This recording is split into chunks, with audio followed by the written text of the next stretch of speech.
Do you want to use the cell phone, or are you okay with me? Yeah, I'll put my bed.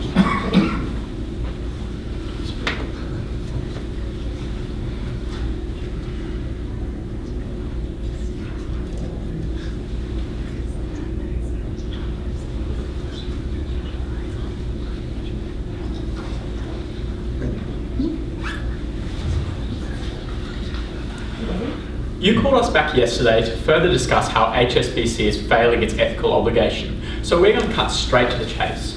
Despite your expressed ethical intentions, you have been continually involved in ethical scandals.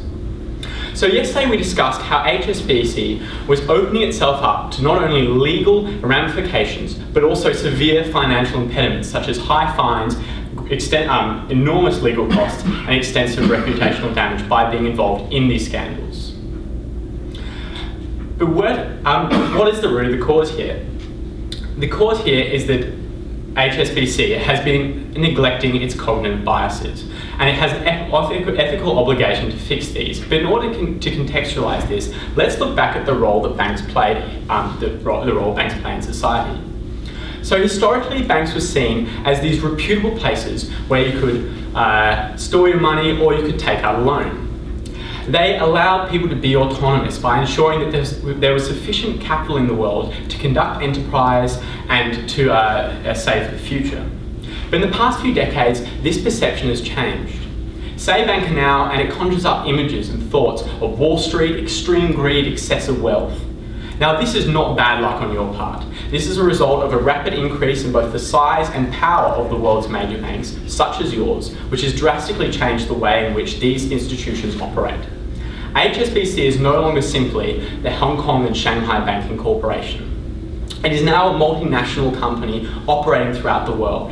And what this means is that unless you introduce specific processes that uphold HSBC's ethical standards, the size of your company opens you up to gross ethical violations. And you've already seen this in 2012 with the money laundering scandal. You will continue to see this as the Panama Papers scandal unfolds. And you have seen and will see your bank pay dearly, both financially and legally, for these scandals. So let's get back to that cause, cognitive biases, and how HSBC has failed to address them. Now, we'd like to stress that this failure is not malicious intent on your part. Cognitive biases are just that. They're biases in your thinking that are exacerbated by environmental factors. What they do is they help to streamline your decision-making process, but the flip side of this is they can cause important considerations, such as ethical ones, to be overlooked when you're making incredibly complex decisions like the ones you make every day. Now, just because they're unconscious does not mean that you do not have an obligation to attend to them. Now, yesterday when we were addressing you, the board, we spoke about 3 important cognitive biases to attend to. These were ethical fading, or the deterioration of ethical considerations when making decisions. Loss aversion, which is the greater emphasis placed on avoiding losses than on making gains. And motivated blindness, which is where which is where people overlook the unethical behaviour of others because it is in their best interest to do so. We cannot make this clear enough to you today. It is your duty and obligation, both ethically but also financially and legally, to attend to these biases. So why is this an ethical issue? Vicky? We believe that HSBC failing to address these biases is an ethical one because of 3 main reasons. First one being that the outcomes that it produces are causing more harm to society than good. Secondly, the processes that it uses to make these decisions cannot be applied consistently. And thirdly, the purpose that you as a bank state is not being fulfilled to its extent. Now, we believe using these 3 frameworks to analyse the ethicality of decisions is a holistic one. So firstly, I just want to explain why we think these 3 frameworks are relevant for these decisions. Firstly, the outcomes are relevant. The outcomes of your decisions are relevant because the decisions you make as a bank impact a wide variety of people. Not only your shareholders and your customers, but also people that aren't connected to your bank but are directly impacted by the decisions. Therefore, to uphold the rights of everyone in society, we believe that you need to make decisions that cause the greatest good for the greatest number. Secondly, we believe the processes that you need to use to make your decisions need to be consistent. We believe that for instance, such as investing in criminal activity is unethical because it cannot be applied consistently. You would not wish this to be used widely. Thirdly, we believe that you need to fulfill your role as a bank, and we judge the ethicality of that, being able to do that by how well you fulfill your duty to society to provide it financial services. So now I will outline why these three cognitive biases are failing in these three frameworks.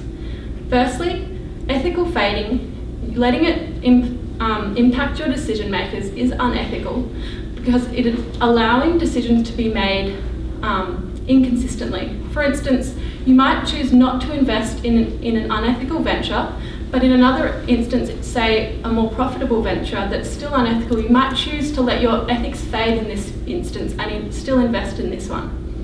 Secondly, we believe that motivated blindness is causing harmful effects to society.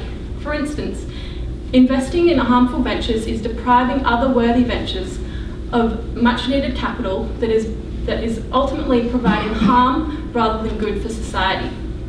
And thirdly, loss aversion is not fulfilling your purpose, is allowing your decision makers to not fulfill your purpose as a bank to provide financial services to society.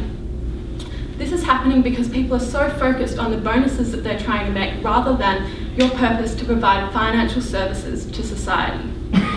Our solution to you addresses these ethical issues directly by ensuring that HSBC fulfills its purpose, applies its ethical processes consistently, and thirdly, ensures that it creates improved ethical outcomes.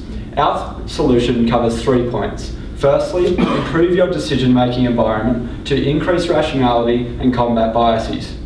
2, facilitate a culture that values ethical decisions. And three,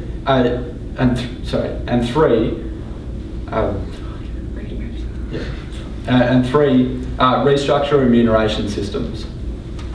Firstly, improving the decision-making environment to increase rationality and combat biases. We think you should achieve this by improving your risk management, introducing moral reasoning into decision-making, and 3, documenting these processes. Firstly, the risk management. Your current due diligence processes prime your employees to think of potential profits over ethics. This priming effect has been shown to make people 2 times more likely to lie. As such, we recommend you reframe your due diligence process by asking as the first question, are the ethical implications of this decision acceptable? This addresses all the biases we have outlined and creates a much more ethical culture in the business. Secondly, introduce moral reasoning into employee decision making by ensuring that they ask the 4 ethical questions we outlined to you yesterday.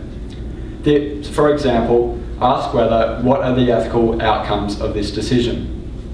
This will address all of the biases and ensure that ethics is at the forefront of the decision maker's mind. Thirdly, we suggest that you document all of these reasoning processes. This will ensure that you are given feedback on how to improve the process. And secondly, it will act as a commitment device to ensure that reasoning is taken seriously. Our second solution to you is to restructure remuneration processes.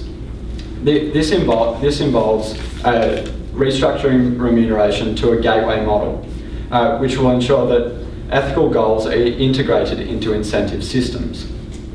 This will signal that ethical considerations are not a trade-off. In fact, they are a precondition for successful business. And these address all of the biases we've outlined. Our third solution to you is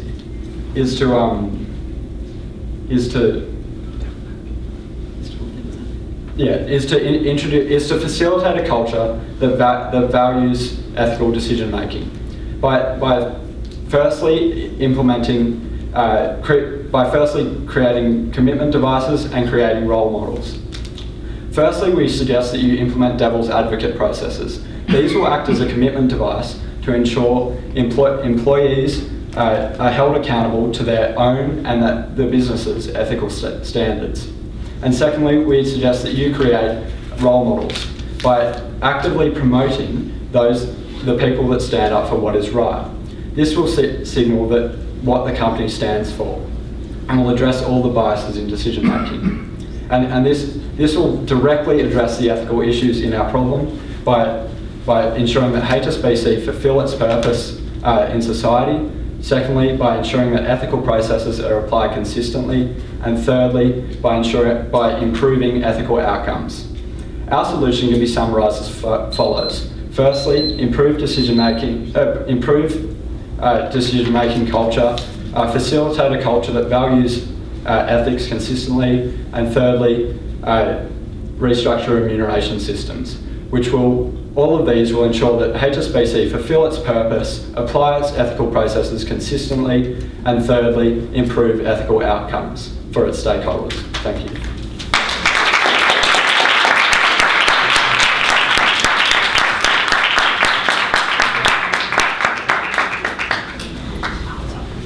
So you